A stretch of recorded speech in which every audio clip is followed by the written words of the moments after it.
Magandang araw po sa inyong lahat at muli po welcome po dito sa inyong paboritong programa.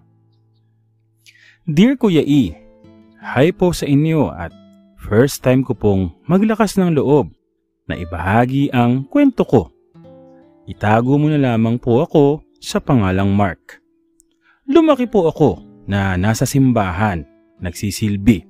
Isa po kaming born-again family at lahat kami na buong pamilya ay may gawain sa simbahan. Mama at papa ko ay leaders sa simbahan at mga kapatid, lahat sa music instruments naman at ako as praise and worship leader. Masaya ako dahil nakakapaglingkod kami lahat sa Panginoon at magaan lang ang buhay hanggang sa pag-graduate ko ng high school.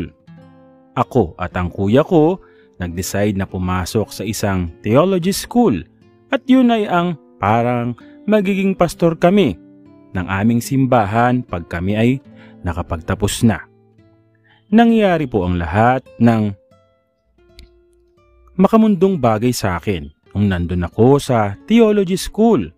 Second year ako noon at may bagong mag-aaral. Guwapo naman siya at pala kaibigan. Samantalang ako, guwapo lang. Oo nga pala, hindi ako kagwapuhan. Pero may nakarelasyon akong bading na sabi sa akin, di naman kasing gwapo ng iba pero malakas daw ang aking sex appeal. So naging magkaibigan kami at masaya ako kasi parang kapatid na rin ang turing ko sa kanya. Monday to Friday, dun kami lahat sa school dormitory, natutulog at Friday naman at Saturday, doon kami sa church kung saan kami ma-assign. Magkasama kami ng church assignment at yun ay ang lugar namin at sponsor niya rin ang church namin.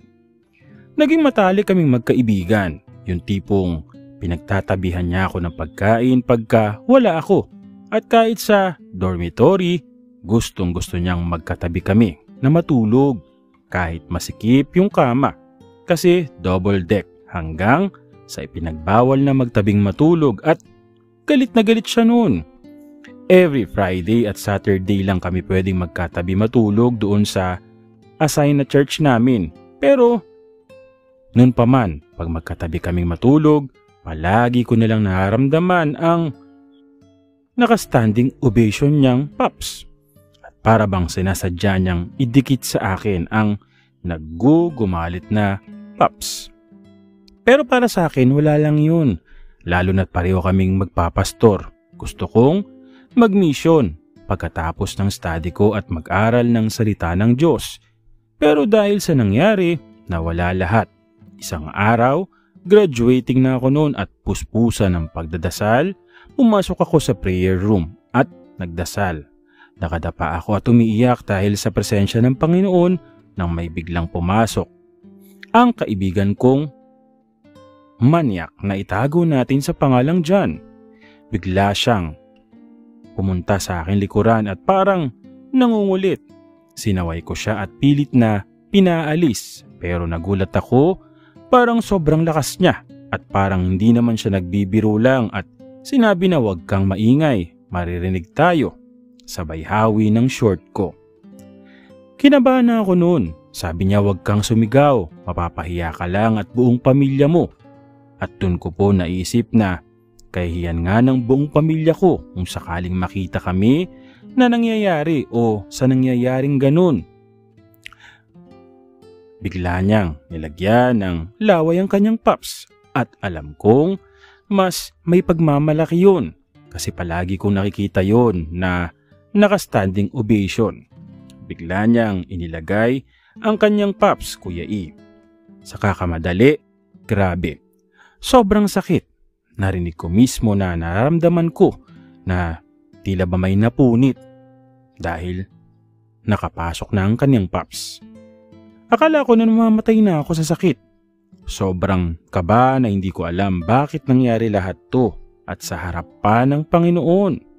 Nagpaubaya na ako sa panahon na yon at di na ako makaiyak sa sobrang kaba at kahihiyan na naramdaman ko noong naramdaman ko na sobra na ang dulas ng kanyang paps sa aking likuran. sumabog na pala ang bulkan at dali-dali siyang tumayo. Ako naman ay tumayo na rin at pumunta ako ng CR. Nagkasalubong pa kami ng tatay ko. Nung nasa CR na ako, maraming dugo na naghalo pa ng krema na lumabas sa kanya. Simula noon di na ako natutulog sa simbahan. Bumalik ako sa bahay namin, 3 araw akong nilagnat dahil dun. At si Jan panay punta niya sa bahay. Bakit daw hindi na ako doon natutulog? Huwag daw ipagsasabi ang lahat. Marami pang nangyari Kuya E, pero tatapusin ko na muna lahat dito at dahil sa mga pangyayari, nag-abroad ako at umalis din sa pagiging pastor kasi hindi ko lubos maiisip na ako naglilingkod sa simbahan may mapait na karanasang immoral. Salamat Kuya E sa iyong channel, Mark. Well, nakakalungkot lang yung nangyari sa iyo, no? Kasi syempre masasabi talaga natin na napagsamantalahan ka. Pero sana